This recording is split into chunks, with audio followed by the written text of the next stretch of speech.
Alors, voici ce que je suis allé trouver sur les réseaux sociaux et je décide de partager avec vous. Écoutez très bien, écoutez, écoutez.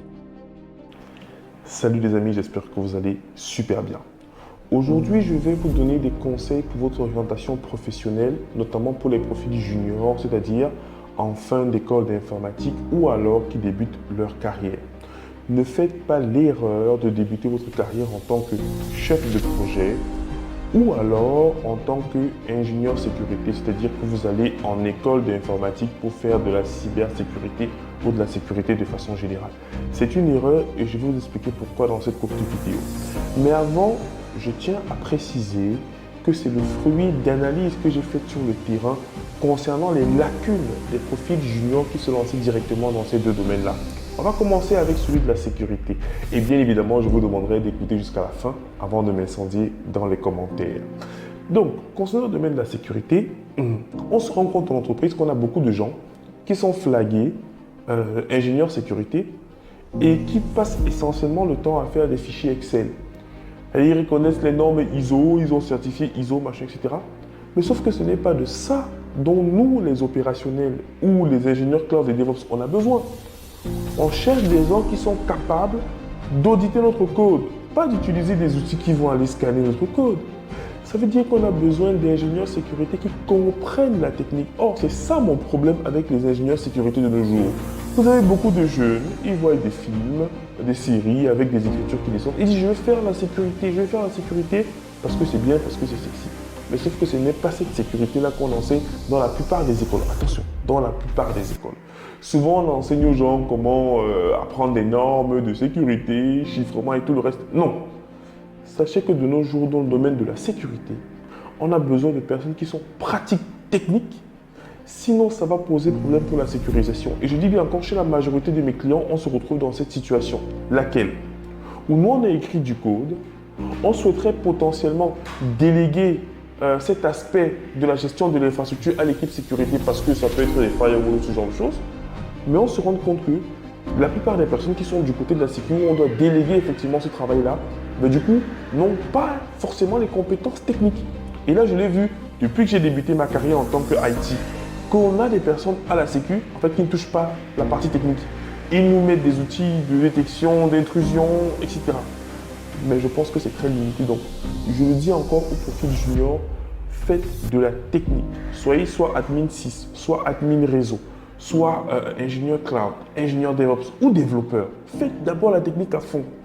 Parce qu'on ne sécurise pas quelque chose qu'on ne comprend pas. Soyez bon techniquement. Deuxième, c'est la partie chef de projet. Alors, pour la chefferie de projet, je pense que c'est trop tôt.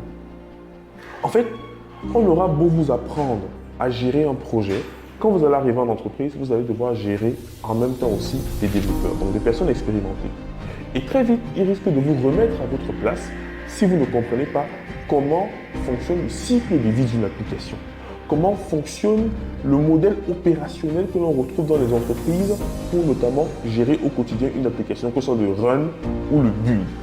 Donc, vous aurez beau connaître les méthodes de cycle en V, l'agilité, les amis, vous serez frustrés. Je précise encore que ce sont les conseils que moi je donne à cette jeunesse-là. Donc, vous pouvez considérer que je me trompe, il n'y a pas de souci. Mais pour ceux qui appliqueront ce que je leur dis, ils verront les résultats. Avant de devenir chef de projet, faites la technique. Faites la technique même pendant 4-5 ans. Ensuite, allez vous spécialiser en chefferie de projet. C'est tant mieux. Parce que lorsque vous allez parler de certains sujets, oui, vous connaîtrez mieux ce que ça signifie. On vous parler de framework, on vous parler de pipeline, DevOps, CI/CD. Mais vous saurez ce que c'est exactement parce que vous aurez pratiqué. Soit en tant que admin 6, ingé réseau, ingé éventuellement sécu mais côté technique. Et c'est notre domaine technique. Arrêtez d'aller vers des domaines, moi je dis de fin de carrière. Oui, j'ai prononcé le mot. Parce que pour moi, quelqu'un qui fait vraiment la sécu, en fait, il doit avoir une vision à 360 degrés du système d'information. Il doit connaître toute la chaîne. Que ce soit la partie physique, hardware, réseau, switch et monter jusqu'à la couche applicative avec les vulnérabilités, les dépendances. Quand vous n'avez pas vu ça, on ne peut pas vous enseigner ça à l'école. C'est quelque chose qui ne s'enseigne pas. Ça se voit sur le terrain. Donc mon conseil, faites de la technique et évitez en début de carrière ces deux métiers. Personnellement, je ne connais pas vraiment ce monsieur, mais Une fois que j'ai vu cette vidéo, j'ai trouvé la vidéo sinon, il a en partie raison. Parce que aujourd'hui, généralement, ce qu'on constate, il y a beaucoup de jeunes qui ont envie de se lancer dans la sécurité, dans la cybersécurité. Et vraiment, la majorité du temps, ces jeunes-là se perdent. Ce que le monsieur là explique en réalité, c'est que on ne peut pas faire de la sécurité, on ne peut pas sécuriser quelque chose qu'on ne comprend pas.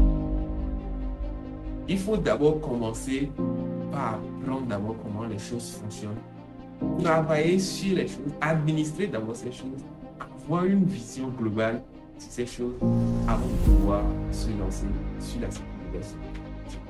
Bon bref, j'espère que vous avez aimé la vidéo.